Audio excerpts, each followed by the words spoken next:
Welcome to Bedtime Universe. In this video series, I calmly read fairy tale favorites beside the fireplace to help you drift off to sleep. Tonight, I'll be reading Puss in Boots. So, as always, settle comfortably into bed, close your eyes, and begin by taking a deep breath.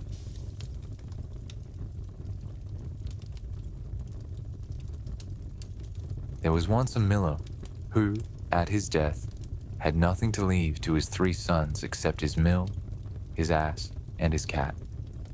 The eldest son took the mill, the second took the ass, and as for the youngest, all that remained for him was the cat. The youngest son grumbled at this. "My brothers," said he, "will be able to earn an honest living, but when I have eaten my cat and sold his skin, I shall die of hunger." The cat, who was sitting beside him, overheard this. "Nay, master," he said, "don't take such a gloomy view of things. If you will get me a pair of boots, made so that I can walk through the brambles without hurting my feet, and give me a bag, you shall soon see what I am worth." The cat's master was so surprised to hear his cat talking that he at once got him what he wanted. The cat drew on the boots and slung the bag around his neck and set off for a rabbit warren. When he got there, he filled his bag with bran and lettuces, and stretching himself out beside it, as if dead, waited until some young rabbit should be tempted into the bag. This happened very soon. A fat, thoughtless rabbit went in headlong, and the cat at once jumped up, pulled the strings and killed him. Puss was very proud of his success, and, going to the king's palace, he asked to speak to the king. When he was shown into the king's presence, he bowed respectfully, and, laying the rabbit down before the throne, he said, "Sire, here is a rabbit, which my master, the Marquis of Carabas, desires me to present to your majesty." "Tell your master," said the king, "that I accept his present, and am very much obliged to him." A few days later, the cat went and hid himself in a cornfield and laid his bag open as before. This time 2 splendid partridges were lured into the trap, and these also he took to the palace and presented to the king from the Marquis of Carabas. The king was very pleased with this gift, and ordered the messenger of the Marquis of Carabas to be handsomely rewarded. For 2 or 3 months the cat went on in this way, carrying game every day to the palace, and saying it was sent by the Marquis of Carabas. At last the cat happened to hear that the king was going to take a drive on the banks of the river with his daughter, the most beautiful princess in the world. He at once went to his master. "Master," said he, "if you follow my advice, your fortune will be made. Go and bathe in the river at a place I shall show you, and I will do the rest." "Very well," said the miller's son, and he did as the cat told him. When he was in the water, the cat took away his clothes and hid them, and then ran to the road, just as the king's coach went by, calling out as loudly as he could, "Help! Help! The Marquis of Carabas will be drowned." The king looked out of the carriage window, and when he saw the cat who had brought him so many fine rabbits and partridges, he ordered his bodyguards to fly at once to the rescue of the Marquis of Carabas. Then the cat came up to the carriage and told the king that while his master was bathing, some robbers had stolen all his clothes. The king immediately ordered one of his own magnificent suits of clothes to be taken to the marquis. So when the miller's son appeared before the monarch and his daughter, he looked so handsome and was so splendidly attired that the princess fell in love with him on the spot. The king was so struck with his appearance that he insisted upon his getting into the carriage to take a drive with them. The cat, delighted with the way his plans were turning out, ran on before. He reached a meadow where some peasants were making hay.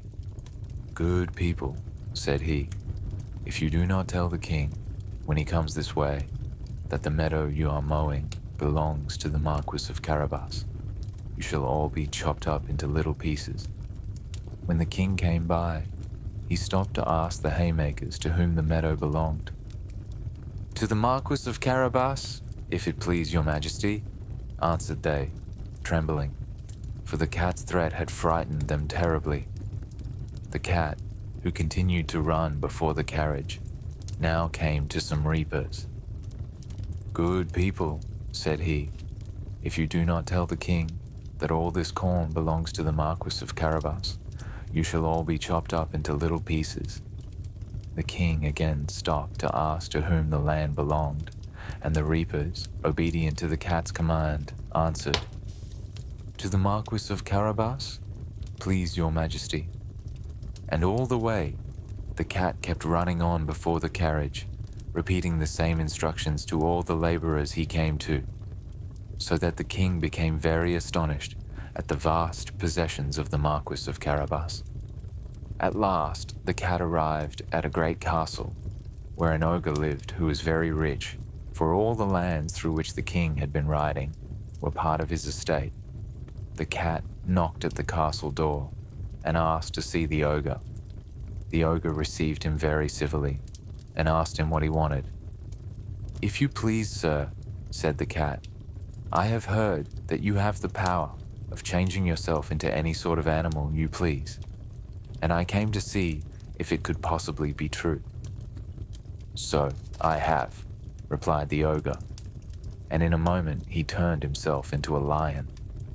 This gave the cat a great fright, and he scrambled up the curtains to the ceiling. "Indeed, sir," he said, "I am now quite convinced of your power to turn yourself into such a huge animal as a lion, but I do not suppose you can change yourself into a small one, such as a mouse, for instance." "Indeed, I can," cried the ogre indignantly, and in a moment the lion had vanished, while a little brown mouse frisked about the floor. In less than half a second, the cat sprang down from the curtains and, pouncing upon the mouse, ate him all up before the ogre had time to return to any other shape. And when the king arrived at the castle gates, there stood the cat upon the doorstep, bowing and saying, "Welcome to the castle of the Marquis of Carabas." The Marquis helped the king and the princess to alight, and the cat led them into a great hall, where a feast had been spread for the ogre. The king was so delighted with the good looks, the charming manners, and the great wealth of the Marquis of Carabas, that he said the Marquis must marry his daughter. The Marquis, of course, replied that he should be only too happy, and the very next day, he and the princess were married. As for the cat, he was given the title of Puss in Boots, and ever after only caught mice for his own amusement. That was the end of Puss in Boots. The fireplace is still lit, so stay cozy and relaxed. Whether you drift off to sleep or simply enjoy the quiet, remember that this time of rest is valuable. Sweet dreams, and I'll see you next time.